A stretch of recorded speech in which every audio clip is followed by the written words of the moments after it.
আসসালামু আলাইকুম প্রিয় সপ্তম শ্রেণীর শিক্ষার্থীরা, ষান্মাসিক সামষ্টিক মূল্যায়ন 2024 বিষয় গণিত শিক্ষার্থীদের জন্য যে নির্দেশনা দেওয়া হয়েছে সেগুলো আমরা এখন সলভ করব। কাজ 1, সাশ্রয়ী হই সঞ্চয় করি। জোড়াই কাজের নির্দেশনা। ধরো তোমার বাসার জন্য একটি পড়া টেবিল বানানোর চিন্তা করেছো। টেবিলটির বিশেষ বৈশিষ্ট্য হচ্ছে এর দৈর্ঘ্য ও প্রস্থ সমান হবে। টেবিলটি বানানোর খরচ তুমি তোমার প্রতি মাসের হাত খরচের টাকা থেকে সঞ্চয় করার মাধ্যমে সংগ্রহ করার সিদ্ধান্ত নিয়েছো।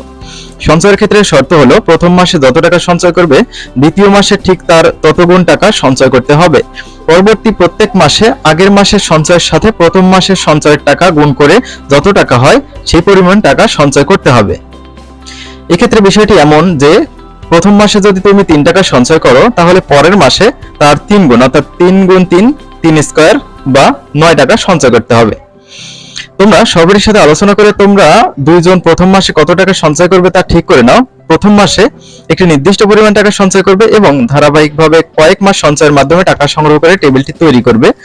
টেবিলের দৈর্ঘ্য কত ইঞ্চি হবে উক্ত টেবিলটি বানানোর সম্ভাব্য খরচ হিসাব করে প্রথম মাসে কত টাকা সঞ্চয় করবে এবং টানা কত মাস সঞ্চয় করবে তা জোড়ায় আলোচনার মাধ্যমে বিস্তারিত পরিকল্পনা করো। কিভাবে পরিকল্পনা করে কাজটি করবে তা উত্তরপত্রে ধাপে ধাপে বর্ণনা করো। তো সেক্ষেত্রে তোমাদের এখানে দেখো কিছু প্রশ্ন দেওয়া আছে, এগুলো আমরা এখন সলভ করব। এবার প্রত্যেকে নিজের খাতায় নিচের প্রশ্নের উত্তরগুলো লিখে রাখো। 1 নম্বর, সঞ্চয়ের হিসাব ছক আকারে লিখো। তো চলো আমরা প্রথমে সঞ্চয়ের হিসাবটা ছক আকারে লিখে ফেলি। কাজ 1, সাশ্রয়ী হই সঞ্চয় করি।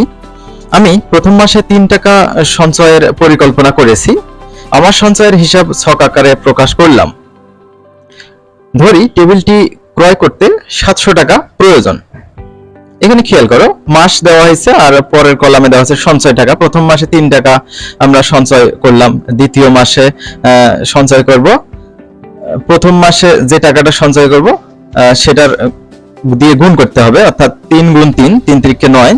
তৃতীয় মাসে সঞ্চয় করব হচ্ছে আগে কত টাকা সঞ্চয় করতাম 3 গুণ 3 অর্থাৎ 9 টাকা, তার সাথে আমরা প্রথম মাসের টাকাটা গুণ করেছি 3 × 9, 3 × 27 অর্থাৎ 3 করে গুণ হতে থাকবে।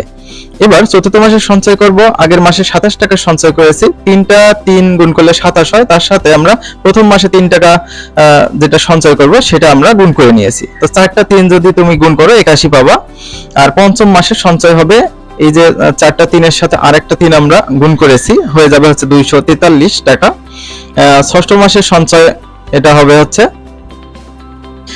243 এর সাথে আরেকটা 3 গুণ হবে, অর্থাৎ এখানে যে 3 গুণ ছিল হচ্ছে 5টা, আরেকটা 3 বেশি গুণ হবে 6টা, তো হয়ে গেল 729 টাকা। তো আমি বলেছিলাম টেবিল তৈরি করতে তোমাদের টাকা লাগবে হচ্ছে 700 টাকা। তো এখানে কি আর করার, 729 টাকা হয়ে গেছে, কোনো সমস্যা নেই।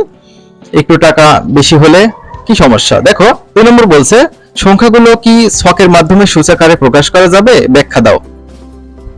সংখ্যাগুলো ছকের মাধ্যমে সূচক আকারে প্রকাশ করা যাবে, কারণ সংখ্যাগুলো তৈরি হয়েছে কিছু সংখ্যক 3 দ্বারা, অর্থাৎ 3 গুণ 3 গুণ 3 প্রত্যেকবারে নতুন নতুন একটা করে 3 গুণ হতেই আছে প্রত্যেক মাসে, ঠিক আছে। তাহলে নিচে ছক আকারে দেখানো হলো। মাস দেওয়া আছে, সঞ্চয় দেওয়া আছে, আর সূচকীয় আকার। প্রথম মাস 3 টাকা, 3 = 3 আমরা লিখেছি, এটাকে আমরা 3⁻1 লিখতে পারি। আর দ্বিতীয় মাসে 3 গুণ 3 অর্থাৎ ভিত্তি একই হলে পাওয়ার গুলো যোগ হয়, 3 এর পাওয়ার 1 1 করে আছে, তাহলে 3 এর উপর স্কয়ার মানে হচ্ছে 9। তারপর তৃতীয় মাসে 3 গুণ 3 গুণ 3 অর্থাৎ 3 হবে। আর চতুর্থ মাসে আরেকটা 3 কিন্তু বেড়ে যাবে, এখানে 3⁴ হবে। পঞ্চম মাসে আরেকটা 3 বেড়ে যাবে, 3⁵ হবে। ষষ্ঠ মাসে আরেকটা 3 বেড়ে যাবে, 3⁶ হবে।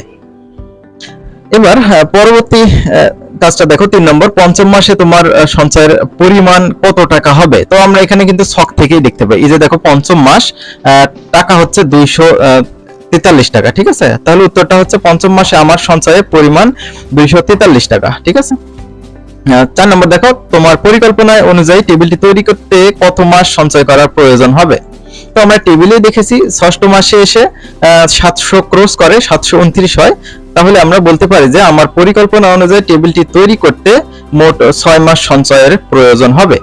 তো তো শিক্ষার্থীরা এই ভিডিওটি এই পর্যন্তই ছিল। আমরা পরবর্তী ভিডিওতে কাজ 2 এবং পরবর্তী কাজগুলো আলোচনা করব। পরবর্তী ভিডিওগুলো পেতে অবশ্যই তোমরা চ্যানেলটি সাবস্ক্রাইব করে রাখবে।